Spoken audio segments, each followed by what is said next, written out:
Раздзел 3. Пачынала днець, калі Башлыкоў прачнуўся. Ён заўважыў у вокнах бела і адразу пацягнуўся да гадзінніка. Было без 10:09. Ганьба! Даўно так доўга не валяўся ў ложку. Ён адкінуў коўдру, скочыў, хапатком нацягнуў галіфэ, абуў боты, сарваў з цвічка, накінуў ручнік на шыю, у майцы рушыў да умывальніка. Умывальнік, жалезны бачок, вісеў на сцяне каля дзвярэй у бакоўцы кухні. Блізка ад умывальніка была печ, крываватая, пабеленая, падобная на іншыя печы ў мястэчку і ў вёсках. Пры печы корпалася гаспадыня Цыля. Башлыкоў прывітаўся з ёю, дзелавіта схіліўся над эмалевым тазікам, што стаяў пад бачком над табурэтцы. Цыля адхілілася ад печы, выцерла па-сялянску твар, адказала на прывітанне весела, са святочнай урачыстасцю. «З Новым годам вас!» «А, дзякую, Цыля Савулаўна, з новым і вас!» Вада ў бачку здавалася цеплаватаю. Змыўшы мыла з рук, Башлыкоў выйшаў у сенцы ў вялікім медным карцы, нанасіў з вядра халоднай, наліў поўны бачок, за салодай халадзіў рукі, шыю, твар, ледзь стрымліваўся, каб не закрактаць. Калі дужымі і хуткімі рухамі выцерся і пакіраваў назад у свой пакой, злавіў сябе на тым, што мармыча нейкую вясёлую мелодыю. Гатоў быў заспяваць, хоць спяваць наогул не любіў і не ўмеў. У душы ўздымалася невядомая хлапчукоўская радасць. Толькі намерыўся адчыніць дзверы ў свой пакой, як хтосьці праляцеў паўз вокны, ў сенцах бразнула клямка, праз момант сенца ўварваўся расчырванелы ў паліто на росхрыст Лёва. Лёва таксама быў у выдатным настроі, ці ад таго, што зрабіў нешта ўдалае, ці ад таго проста, што прабег па марозе, што маладая кроў загаварыла. Лёва быў перапоўнен энергіяй. Можа, пачаў бы мітусіцца, кідацца па пакоі, спрачацца задзірыста з маці, але адразу вясёлым гарэзным позіркам трапіў на паважанага іх кватаранта. І хоць сакратар райкому быў без гімнасцёркі і усміхнуўся ў адказ таксама гарэзна, Лёва адразу схамянуўся. Амаль у момант стаў тым разумным, разважным Лёвам, якім яго Башлыкоў ведаў звычайна. «Добры дзень, Алексей Иванович!» прывітаў і стала, зняў паліто, павесіў на цвік. Цыля была ўжо ля дзвярэй з кухні з насмешачкай, пад якой таілася пяшчота, глядзела на сына. З другога боку ад акна на вуліцу ў камізэльцы і расшпіленай сародцы сумнаватай усмешкай сачыў стары Савул. «Сабраў», — сказала Цыля, — «ад усіх сабраў налог». І ў твары, і ў голасе была пяшчота да сына, але яна выстаўляла насмешачку. «Сабраў», — адказаў Лёва, — «але не налог, а попел». «Так попел е то, мабыць, твой налог?»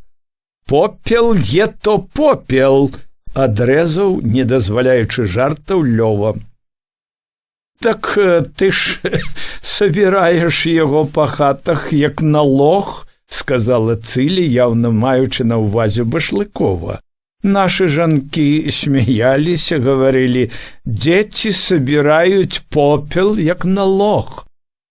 «Не трэба слухаць глупства», — адрэзаў Лёва. Башлыкоў ведаў, пра што гаворка. Лёвавы камсамольцы ўзяліся сабраць для падшэфнага калгаса, для рассвета, 30 пудоў попелу. З гэтай мэтай хлопцы абышлі многа местачковых хат, растлумачылі, што попел ёсць карыснае ўгнаенне, і дамовіліся, што попел будуць зберагаць і аддаваць ім. З дня ў дзень камсамольцы абыходзілі хаты, збіралі попел. Вось і сёння Лёва вярнуўся якраз з аднаго такога абходу. Башлыкоў разумеў, што гаспадыня запаліла гэту гаворку дзеля яго забавы. але не лічыў годным забаўляцца з таго, што рабілі хлопцы. Рызыкуючы, што яго палічаць няўдзячным і нетактоўным, цвёрда стаў на бок Лёвы, пахваліў за карысную справу. Ён рушыў свой пакой, надзяваючы гімнасцёрку, падпяразваючыся, думаў пра камсамольцаў са школы. Нямала добрага рабілі хлопцы і дзяўчаты. Лом металічны сабралі, бібліятэчкі падарылі калгасам, са спектаклямі ездзяць. Сабранага лому скавалі некалькі плугоў, перадалі калгаснікам, але думкі пра гэта былі нядоўга і хвалявалі мала. Карцела іншае, карцела радасць, тая, якая бруілася, калі плёскаўся пад умывальнікам, якую перапынілі Лёва і Цыля. Ён злавіў сябе на адчуванні, што радасць яго зусім не без прычыны, што яго чакае штосьці добрае і важнае. Тады ж згадаў прычыну радасці. Сталін! Яго выступленне.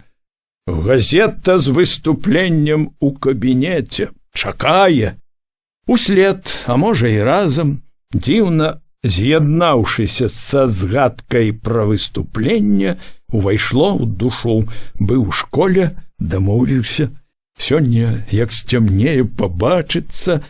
Гэта ўзрушыла моцна, гэта аж заліло гарачым, нецярплівым. Сёння, як сцямнее.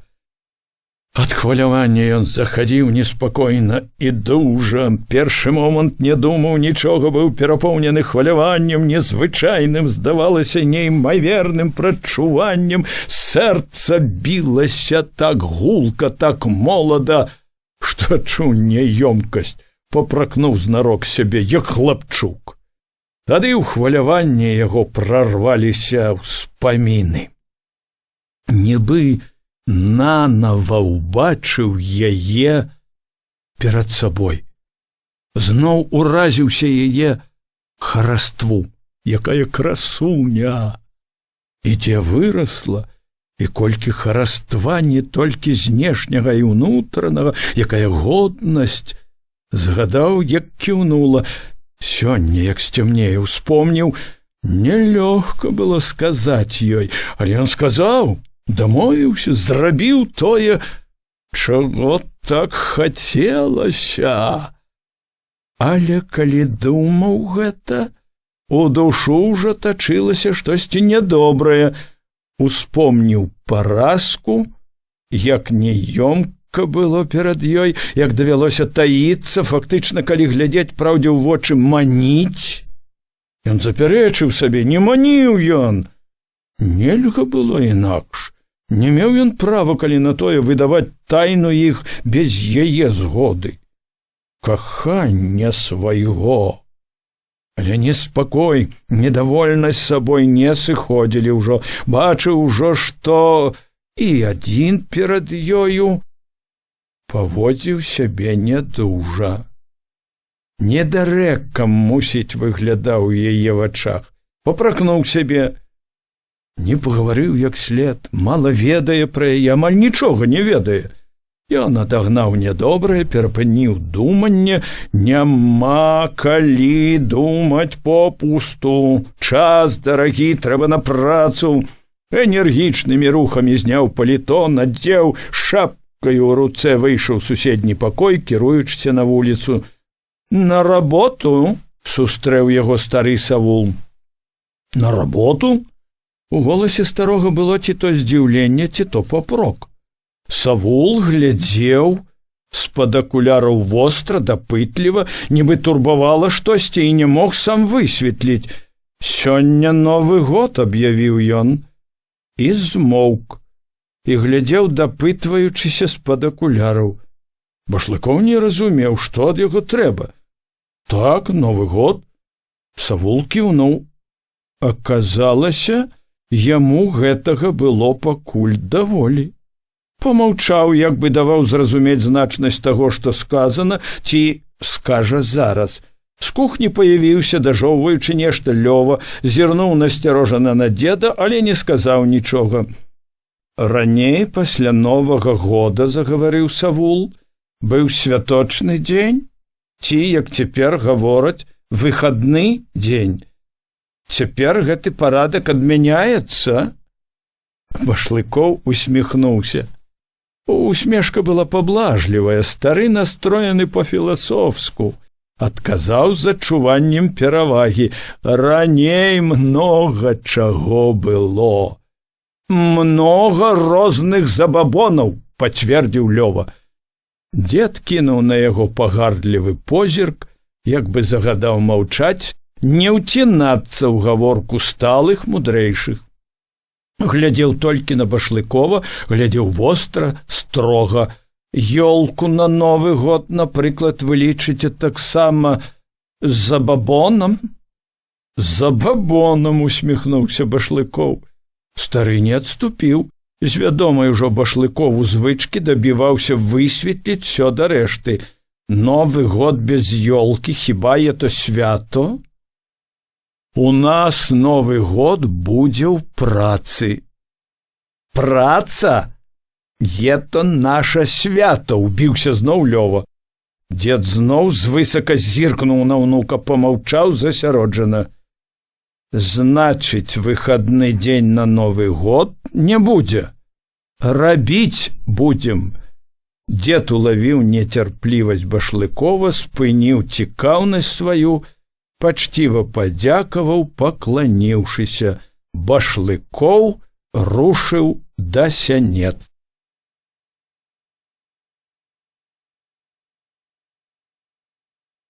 На ганку вочы засляпіла белым, метуслівым, грудзі заліло свежым халадком. Мяло, крутіла, сонца весела паблісквала ў белай метусні, сама прырода нібы радавалася з ім. Выхадны дзень, які тут можа быць выхадны, і што такое наогул выхадны? Забыў ужо, што это такое. Ніякіх выхадных даўно няма, ад таго і забыў, можна сказаць. Даўно не было выхадных. І сам не сядзеў, і людзям не даваў. Раней не да таго было, цяпер тым больш. Няма калі сядзець, не да таго. Боты цвёрда мералі мяккую ружаватую бель, чуў у нагах, ува ўсім целе маладую, нецярплівую дужасць. Сам добра разумеў прычыну яе. Сталін, яго выступленне. Памяць пра гэта ўвесь час жыла, бруілася, праменілася, як сонца в снежнай метусні. Ішоў лёгка і молада, з юначай задзірыстасцю паглядваў на вуліцу, на дамы абапал, на людзей. Чарнелыя драўляныя пабудовы і аблезлыя камяніцы хмурна і санліва драмалі абапал. На дзвярах і аканіцах крам усюды завалы, людзей амаль не відаць. Да і тыя, марудлівыя, як бы санлівыя, спакой і ціша у мястэчку. Драміце, драміце, хутка абудзіцеся, разварушым вашы бярлогі запляснелыя. Новы год гэты будзе сапраўды новым. Пабачыце. Ледзь распрануўся ў баковацы ў сталоўцы, прысеў да стала, Ліза была побач. Толькі зірнула пільным вокам, зразумела настрой сакратара райкома. У момант на стале з'явіліся талерка з хлебам, талерка з рагу і пюрэ, шклянка чаю. Еў маўкліва, засяроджана і хутка, непрыкметна для сябе па даўняй звычцы налягаў на хлеб. Апетыт сёння быў выдатны. Башлыкоў усё ўбіраў са смакам. Быў заклапочаны, спяшаўся, а ў памяць зноў увайшло школа. Яна, размова з ёю. Да цябе прыехаў, сёння як сцемнее.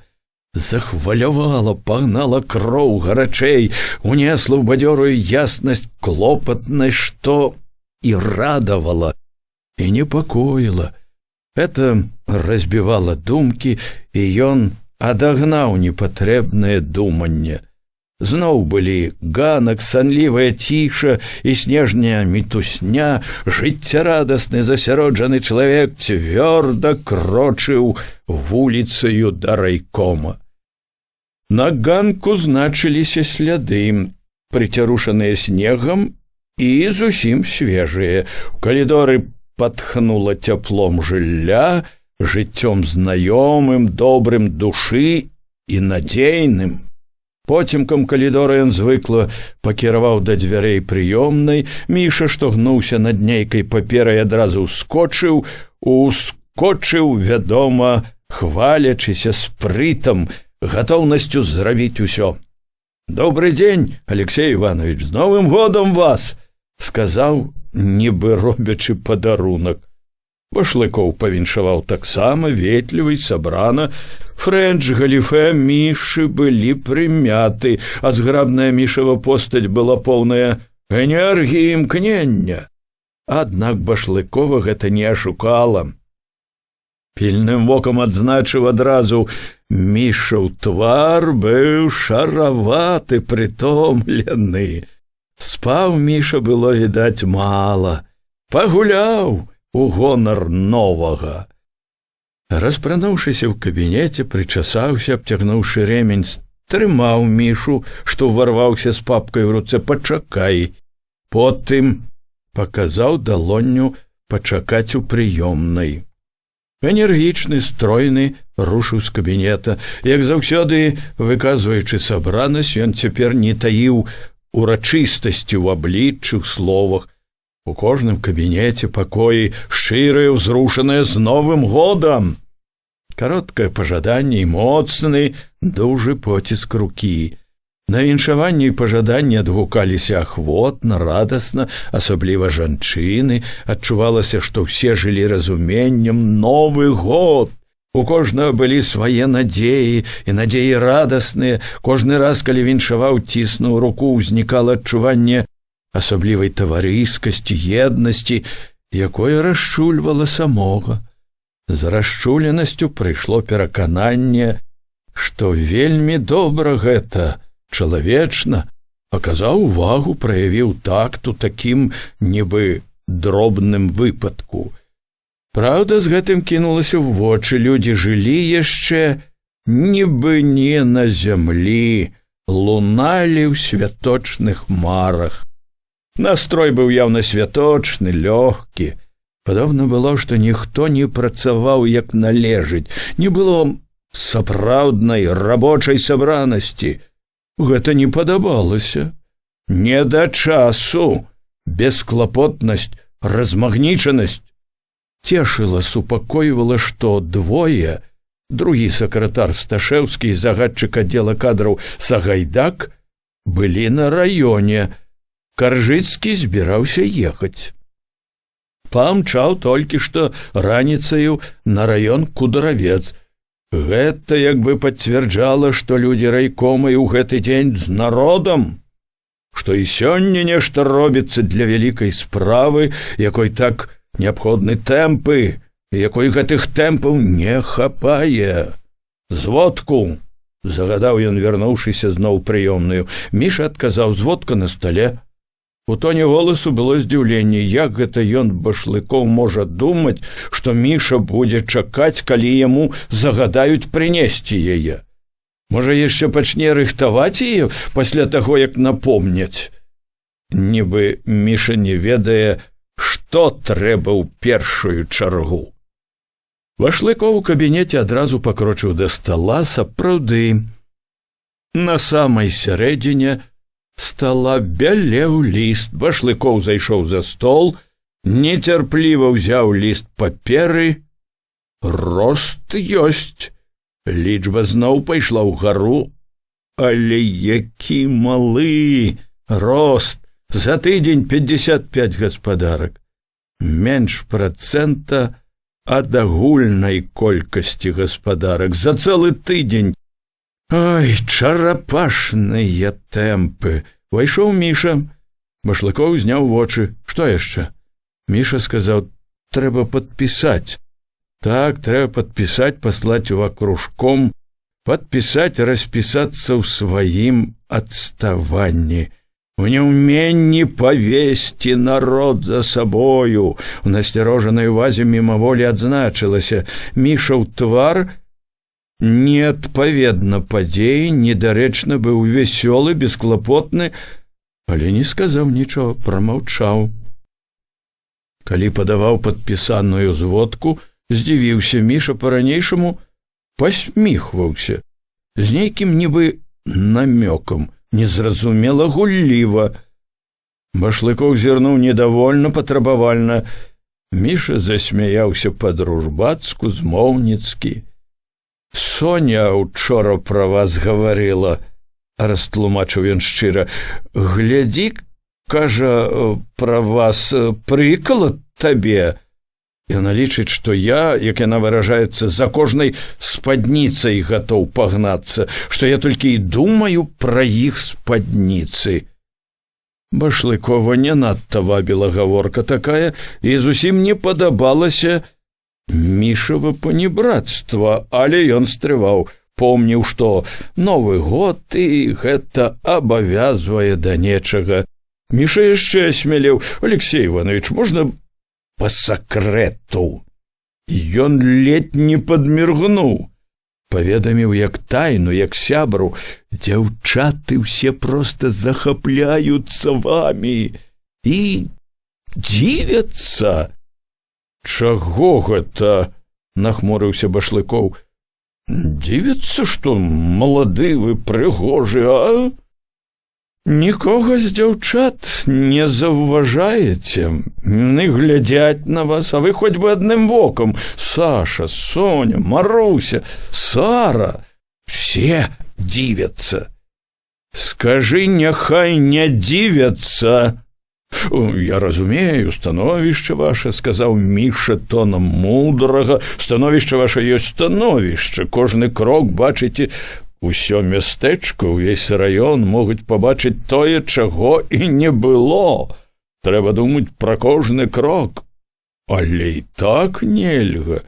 Ну што за маладосць без любві? Башлыкоў перарваў яго. Міша, зводку трэба паслаць зараз жа. Міша глянуў на Башлыкова і ўсё зразумеў. Твар і ўся пастава ў момант змяніліся. Ведаю, адрапартаваў Міша. Вочы і ўвесь Міша чакалі распараджэнняў. Іншых распараджэнняў не было. Міша знік за дзвярыма. Застаўшыся адзін, Башлыкоў падумаў, што ў нечым ён неправільна паставіў сябе з Мішам. Канешне, работнік ён нядрэнны, на сваім месцы, але панібрацтва гэтае ні да чаго. Трэба гнаць гэтае панібрацтва, даць трэба яму урок належны. Завёўся ўночы, ніяк не можа перастроіцца на рабочы лад. Прайшло ў думках. Але больш хвалявала іншае. І згадка пра тое, што дзяўчаты дзівяцца, і словы Мішавы пра яго становішча, кожны крок бачыць усё мястэчка. У гэта думанне зноў варвалася. Школа ў глінішчах, аблічча той. Да цябе прыехаў. Сёння, як сцямнее.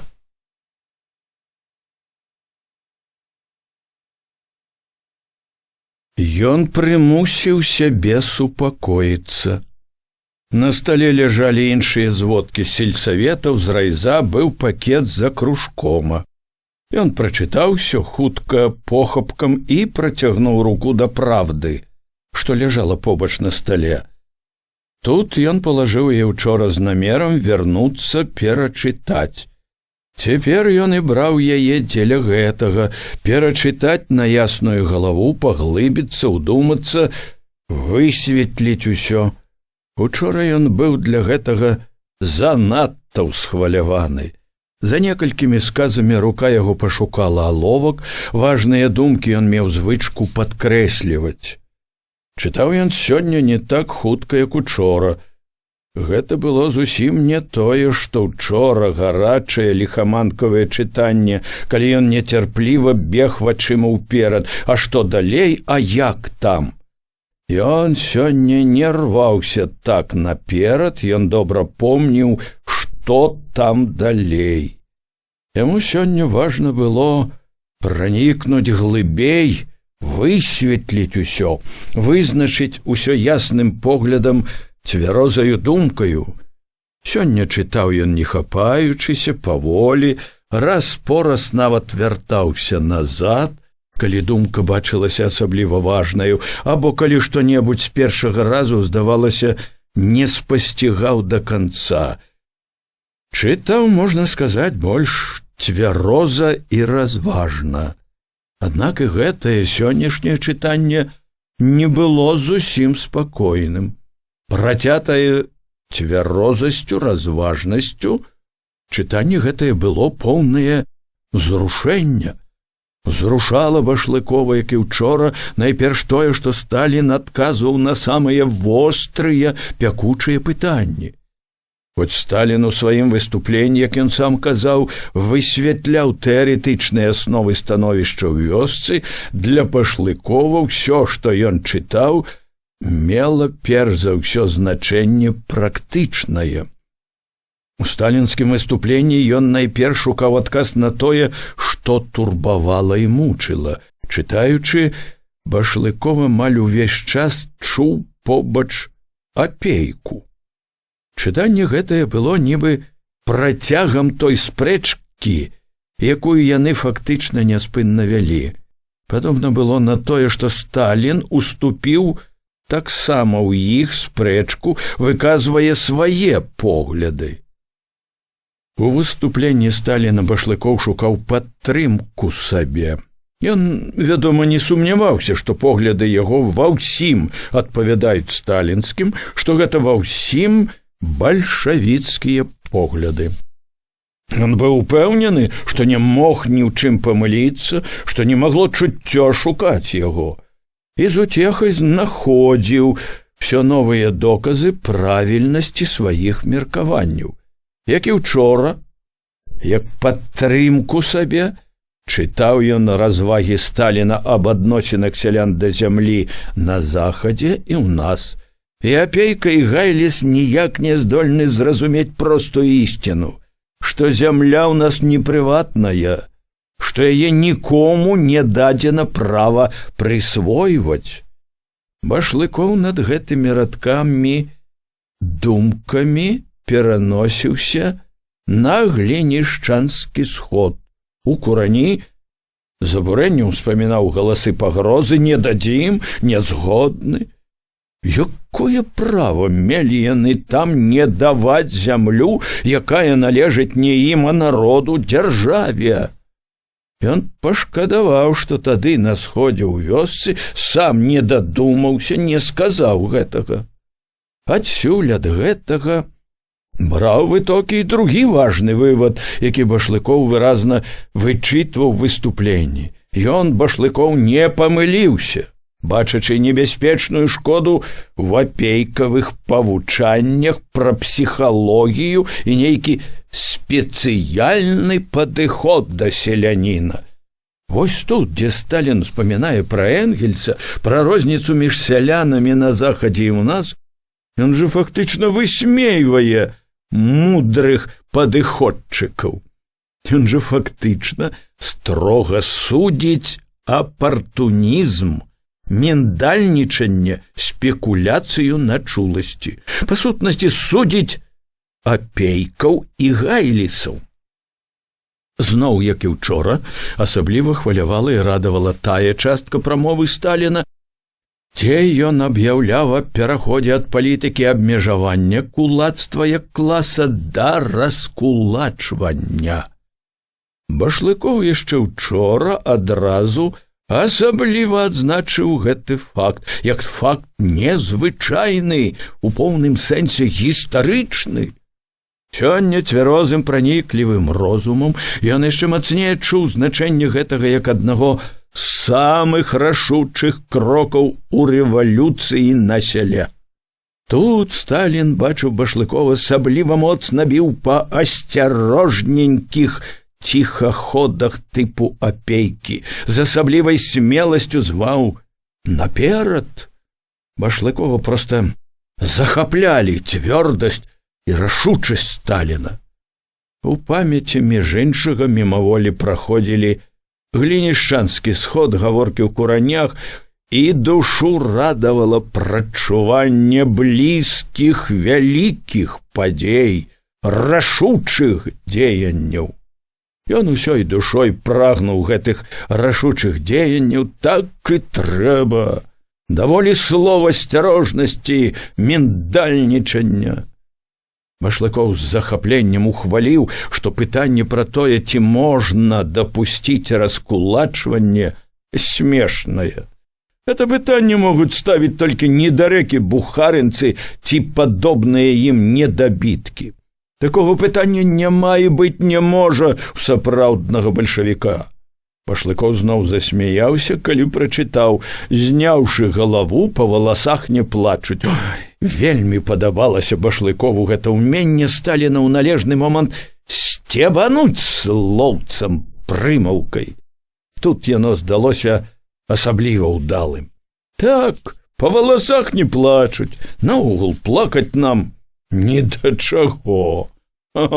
Нам, калі што, то радавацца, пачынаем рашуча брацца, даём апошні бой кулацтву. Цвёрдасць, рашучасць Сталіна як бы перадаваліся Башлыкову, поўнілі яго ўпэўненасцю, імкненнем ісці, зрабіць усё, што належыць. Хоць зараз гатоў быў Башлыкоў зрабіць усё, што патрабавалі законы класавай барацьбы, дзеля перамогі над апошнім зацятым ворагам непахісна, бязлітасна. Дачытаўшы, устаў энергічна захадзіў, зноў, як і ўчора, адчуў, што спаў з душы паганы цяжар, было адчуванне радаснай палёгкі. Увесь поўніўся імклівай дужасцю. Здалося, пакуль чытаў, нібы падужэў. Мераючы пакой, калі ішоў да стала, узняў позірк на партрэт. Сталін, стоячы ў рост, нібы глядзеў насустрач уважлівымі вачыма. Башлыкоў мімаволі спыніўся, прыгледзеўся, глядзеў хвіліну з удзячнасцю, з павагай, падумаў, якое ўменне бачыць углыб і вучыць нас бачыць. Так ясна бачыць, мабыць, толькі адзін ён умее. Всё было добра відным, ясным і простым, ясным было становішча, яснымі задачы. Як двойчы два успомніў Башлыкоў словы, што вырваліся ў яго учора. Удала сказаў. Сапраўды, пасля прамовы ўсё як двойчы два, ўсё відаць. Пахадзіўшы, вярнуўся зноў да стала, схіліўся над газетаю, але чытаў ужо не ўсё падрад. Асобныя радкі. Хацеў запомніць найбольш важныя, вострыя выразы даслоўна для будучых сваіх выступленняў. Запомніць самае важнае даслоўна, у гэтым была асаблівая адзнака прачытання. Тады зноў хадзіў, думаў пра тое, што сказаў Сталін, пра тое, як выглядаюць становішча раёна, яго дзейнасць у святле выступлення. Якія вывады зробіць з выступлення апейка? Што належыць зрабіць райкому, ўсім арганізацыям раёна дзеля выканання ўказанняў Сталіна. Пра многае думаў. Сярод гэтых думак адна была асаблівая. Яна не была выказана ў прамове, але Башлыкоў лічыў, вынікала з яе. Ён лічыў, што яе ўбачаць усе дасведчаныя, праніклівыя людзі. Яна не выказана адкрыта, таму што гаварыць яе не варта, з непісаных, але вядомых кожнаму разумнаму дзеячу меркаванняў. З меркаванняў, як ён адзначаў, палітыкі. Гэта здагадлівая думка Башлыкова была ў тым, што раскулачванне, ён лічыў, мае значэнне не толькі як справядлівая дзея супраць кулака, якая вырве з асяроддзя сялян класавага ворага, абясшкодзіць яго для грамадства, расчысціць глебу для новага.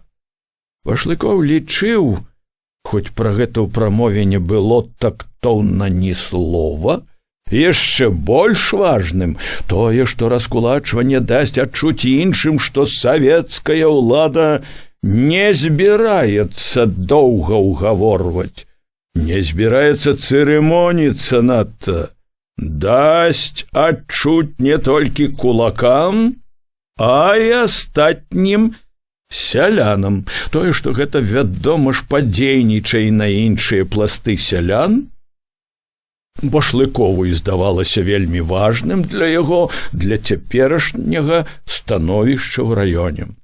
Раскулачванне, прадбачыў ён, павінна падахвоціць многіх іншых, асабліва сераднякоў да калгасаў.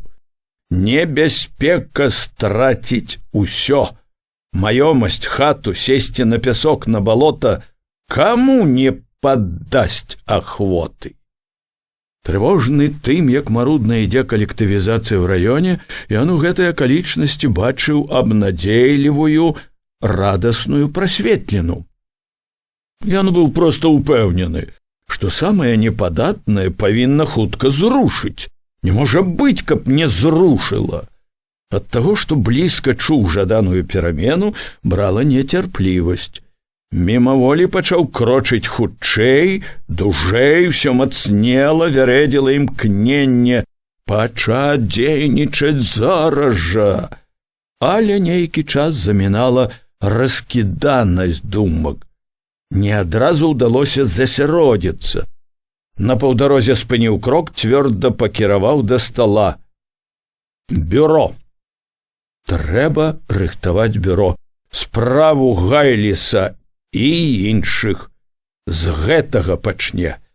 Гэта будзе пачатак новага этапа ў яго дзейнасці. Этапа рашучай дзейнасці.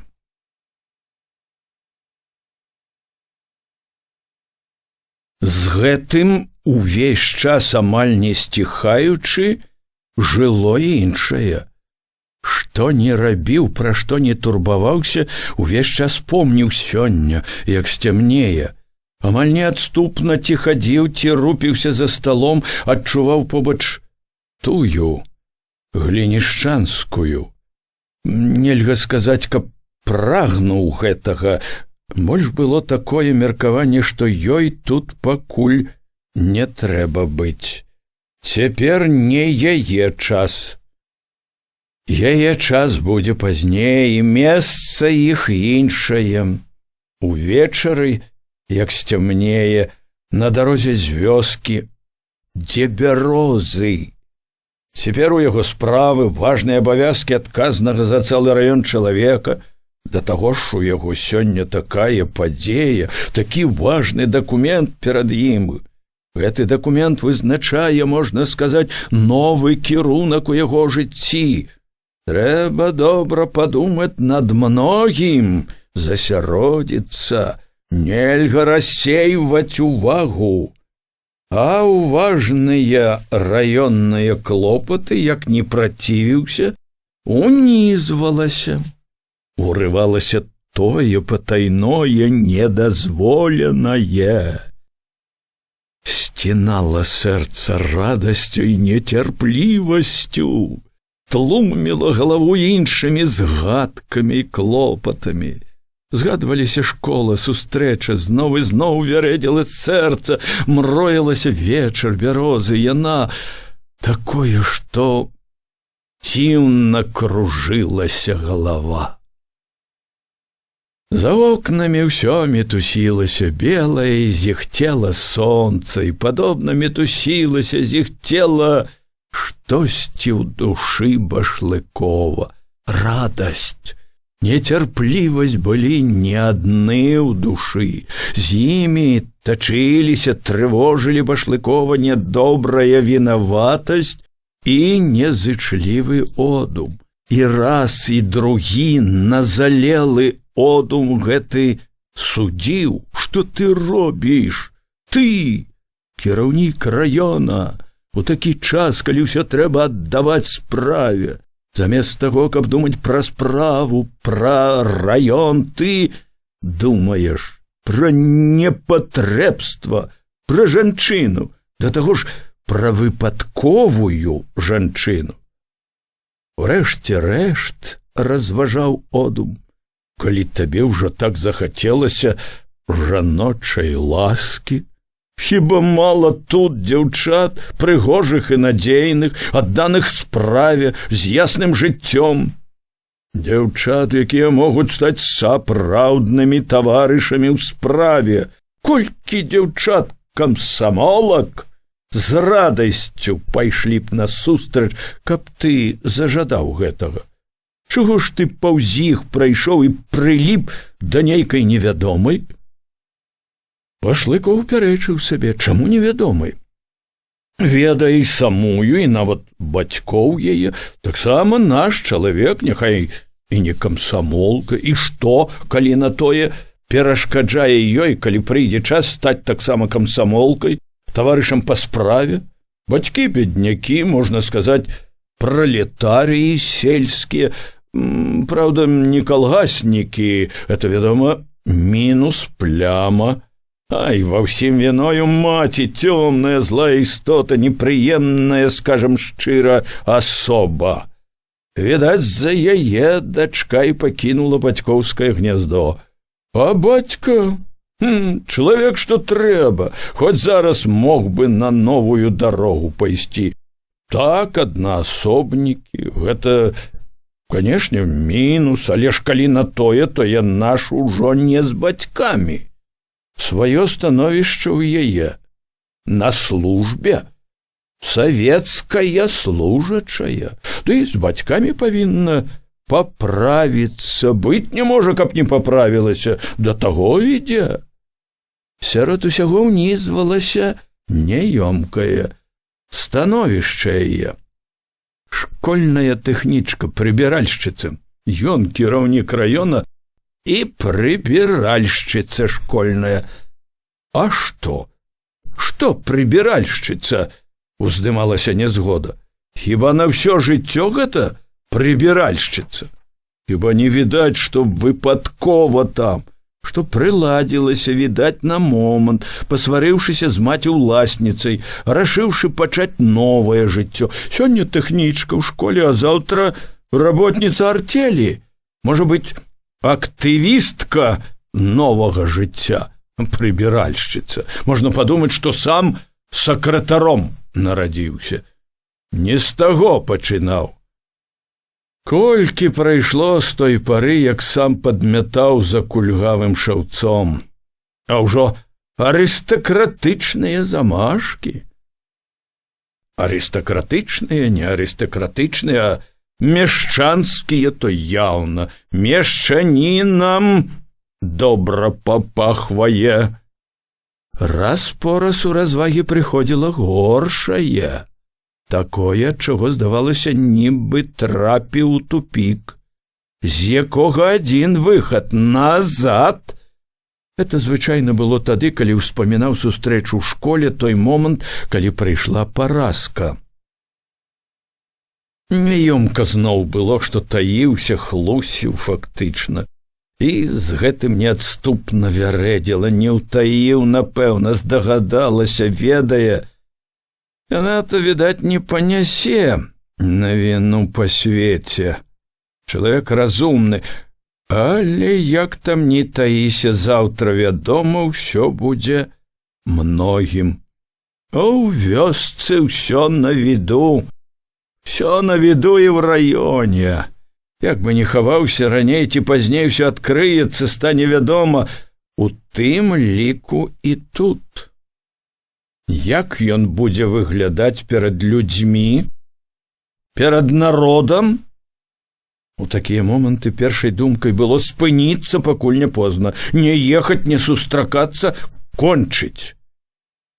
Такія моманты ўсё станавілася раптам ясным. Ні да чаго гэта, асабліва цяпер, калі такія справы, всяго сябе, ўсё трэба аддаваць справе, не драбніць сябе.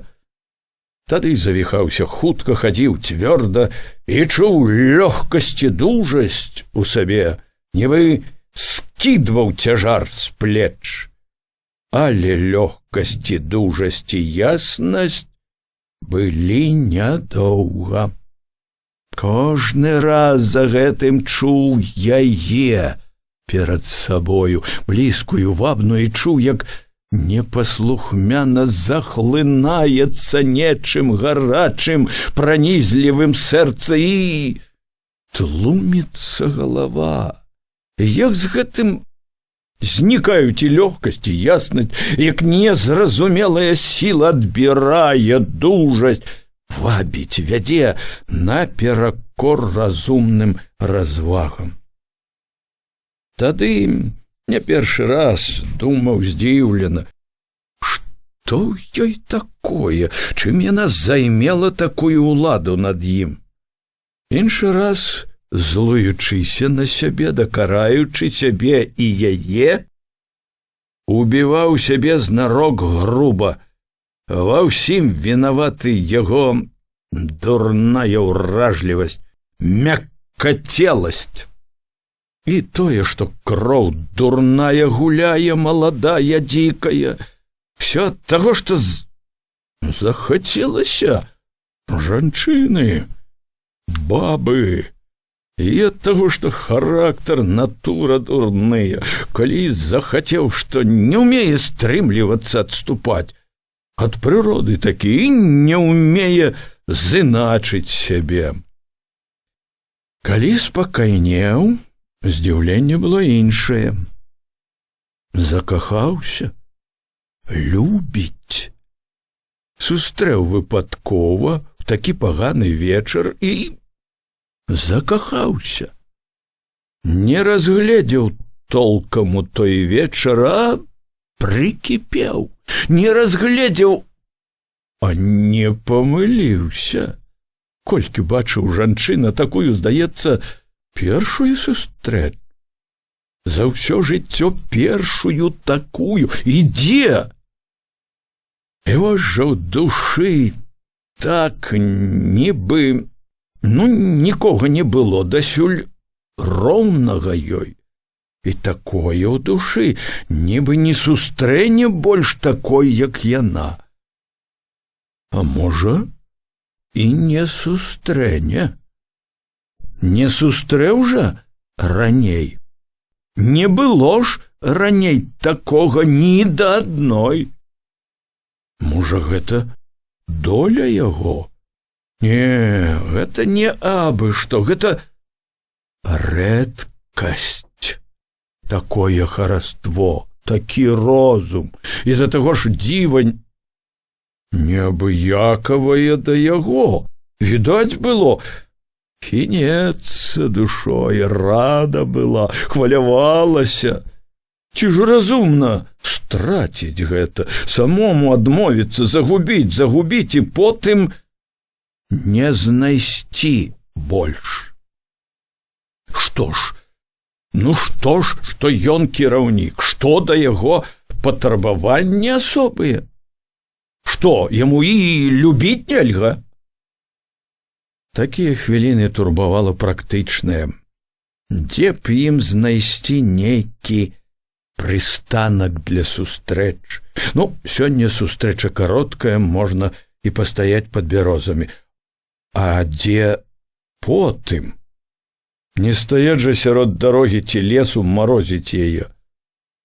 Але што рабіць? У Юравічы прывезці да сябе? Цяпер, калі яны адно аднаму яшчэ невядома хто, выклікаць такую ўвагу да сябе? У школу? Да яе? Таксама нельга. Нельга і ў курані. Яе да бацькоў нельга.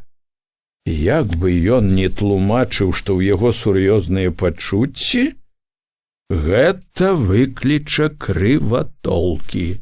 На яго рэпутацыю бясспрэчна ляжа пляма. Яго аўтарытэт будзе падарваны, загадзя можна сказаць.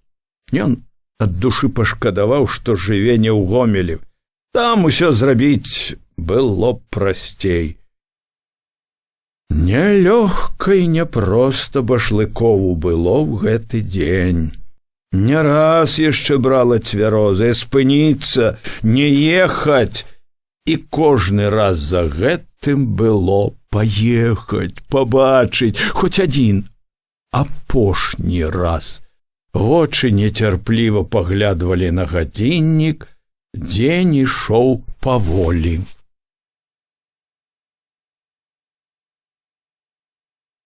Пад вечар ён загадаў запрэгчы каня. І Міша, і возчык ведалі, што трэба ў загалле на сход. Калі запрэжаны конь стаў каля вокон, Башлыкоў нехапатліва пакіраваў на вуліцу, ледзь ён падышоў да вазка, возчык падабраў лейцы, намерыўся сесці на звычайнае месца, на лавачку ўперадзе вазка. Башлыкоў спакойна стрымаў яго. «Дайце». Ён узяў лейцы, пугу, растлумачыў возчыку. «Адзін даеду», пажартаваў. «Каню лягчэй». Заўважыў. Возчык неахвотна аддаў лейцы пугу. У вачах былі здзіўленне і недавер'е. Сакратар першы раз выбіраецца адзін. Ніколі раней такога не было. «Дарога цяжкая», сказаў Башлыкоў. Возчык кіўнуў. «Цяжкая». Свежы снег, і ўсё ж было яму дзіўна. Вядома, дзіўна. Але што ты зробіш? Нельга інакш. Башлыкоў памацаў наган у кішэні, усеўся ў вазку, перш чым шмаргануць лейцамі, загадаў Мішу, што цікаўна глядзеў побач з возчыкам. Ноччу кабылі зводкі. Ноччу вернецца. Тузануў каня лейцамі. Ехаў вельмі неспакойны. Не бачыў вуліцы, не заўважыў толкам, як уз'ехаў на гару. Толькі тут на гары апамятаўся, мястэчка было ззаду. Былі ззаду сумненні, ехаць, не ехаць. Поўны супярэчлівасці ў душы разумеў, едзе. На дабро ці на зло едзе. Як там не будзе, трэба ехаць, не можа не ехаць.